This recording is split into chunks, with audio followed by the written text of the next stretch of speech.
Prime minister साहब,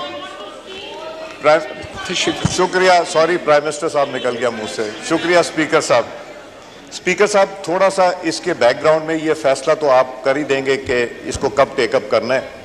इसका background ये है कि सेनेट में एक ताज हैदर साहब की कमेटी बनी थी जिसने इसके ऊपर काफ़ी एक्सटेंसिव काम किया था, और उसके अलावा एक आपने बनाई थी जिसने इसके ऊपर एक्सटेंसिव काम किया, और आपने और चेयरमैन सेनेट साहब ने मिल के पार्लियामेंट्री लीडर्स से ये मेंबरान के नाम लिए, जिसके बाद ये आपने जॉइंट कमेटी कॉन्स्टिट्यूट की। उसमें हमारी 5 मीटिंग्स हुई। सारे जो फाजिल मेंबरान हैं सेनेट और नेशनल असेंबली के वो आए भी इसमें, बल्कि यहाँ तक कि ताज हैदर साहब की रिपोर्ट ली गई।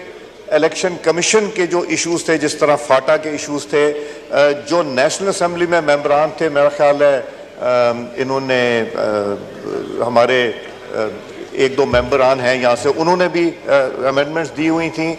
और फिर इस कमेटी ने बैठ के, बल्कि जमात इस्लामी के लियाकत बलोच साहब हमारे फॉर्मर कोलीग हैं, उन्होंने भी कुछ अमेंडमेंट्स भेजी जिसको इनमें देखा गया और इनकॉर्पोरेट किया गया।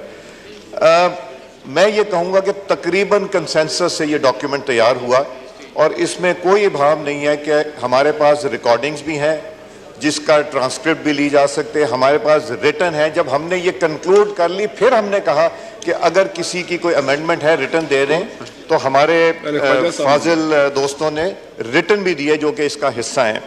तो इसलिए ये जो है, जो अमेंडमेंट्स आई हैं, ये रिपोर्ट आपके ऑफिस में जमा करा दी गई, मगर चूंकि अमेंडमेंट्स ऑलरेडी गवर्नमेंट प्रपोज कर रही थी जो कि कोइंसाइड कर रही थी इलेक्शन कमीशन के साथ, सेनेट की, नेशनल असेंबली के मेंबरान के और इस कमेटी के रिकमेंडेशन से, तो ये यहाँ आई। मगर मैं एक चीज़ इससे एडिशन कहना चाहूँगा। देखें, जब हम बात करते हैं कि पार्लियामेंट का तकद्दुस बरकरार रहना चाहिए, ये बहुत अच्छी बात है। हमसे गलतियाँ होती हैं, कोताहियाँ होती हैं, मगर जब रिपीटेड गलतियाँ हो, जानबूझ के हों इक़्तिदार की खातिर, तब बहुत तकलीफ़देह बन जाती हैं। मैं इसी कुर्सी पे बैठा करता था जब कहते थे कि जला दो, आग लगा दो, चोर बैठे, और फिर उसी असेंबली में आके बैठे।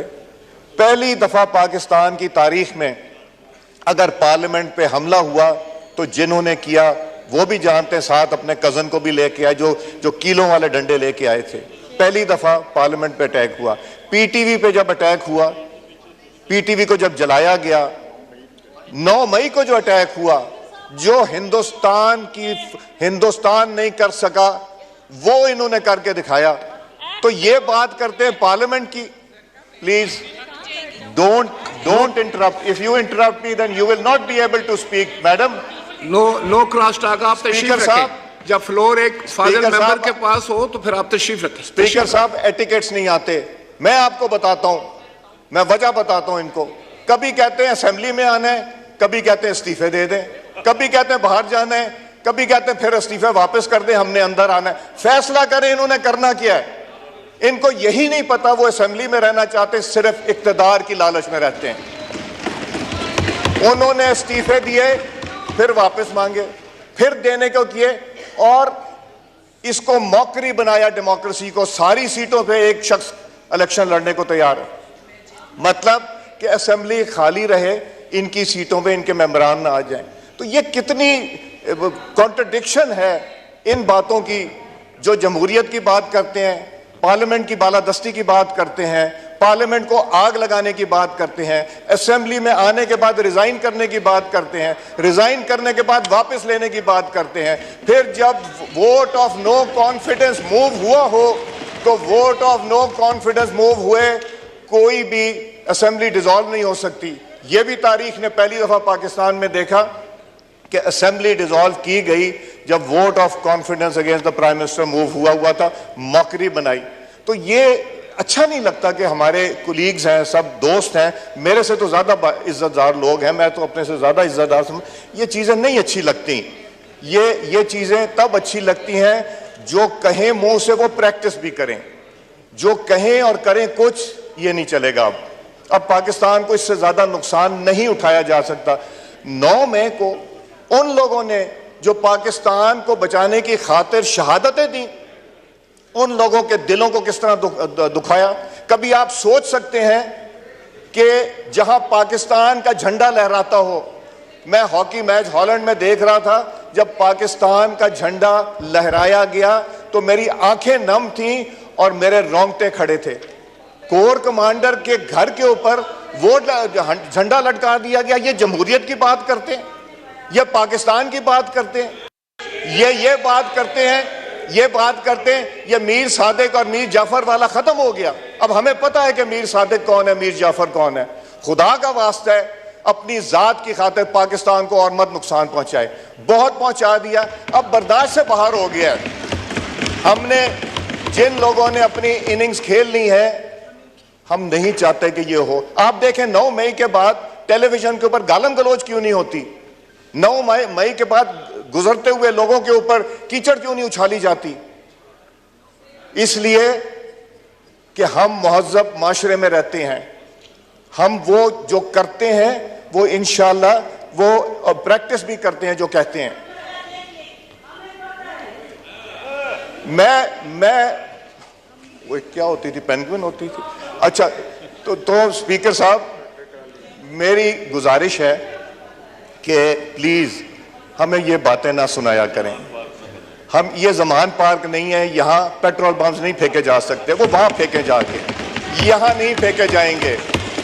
और जी क्रॉस टॉक ना करें जी, ठीक है। मैंने कुछ कह दिया ना, फिर आप कहेंगे कि मत करो। मैं नहीं कहना चाहता, ये मुझे इंस्टिगेट कर रही है कि मैं चाह रहा हूं कि हम इस डिस्कशन तो में स्पीकर साहब जो अपने उस पे रहे। स्पीकर साहब जी, स्पीकर साहब, एक दिन डॉक्यूमेंट्री दिखाएं यहाँ 2014 से लेके अब तक कि कितना नुकसान इस मुल्क को पहुंचाया है, कितना नुकसान पहुंचाया है, कितने धरने दिए, कितने।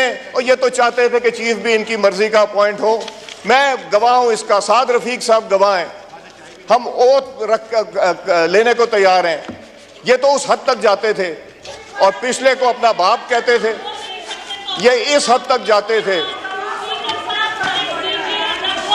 सरदार साहब, अगर कुछ माजी में गलत हुआ तो अभी हमें बेहतर करने की कोशिश करनी चाहिए जी। मेरा ख्याल है कि अभी इससे बाहर आए, तो इसलिए मैं स्पीकर साहब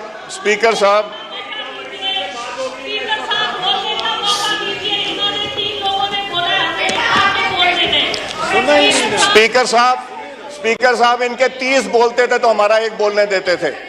ये क्या हमें सिखाएंगे? ये हमें ये बातें मत सिखाएं। Thank you. जरा अब जरा जो है ना फिजा बेहतर की जाए, माहौल बेहतर करें। जी ख्वाजा मोहम्मद आसिफ साहब, आखिरी बात जो जी सरदार अयाज सादिक साहब कंक्लूड कर। आखिरी बात स्पीकर साहब, वो 35 पंक्चर होते थे, उसमें मैं डी सीट कर दिया। अल्लाह ताला जन्नत में जगह अता फरमाए उस जज को जिसने मुझे डी सीट किया और कहा कि इलेक्शन मशीनरी का फेलियर। अल्लाह ताला की कुदरत देखे, अल्लाह ताला ने फिर मुझे आगे वहां बिठाया और इनके लीडर ने कहा, जनाब स्पीकर। जी ख्वाजा मोहम्मद आसिफ साहब। जनाब स्पीकर, कमिंग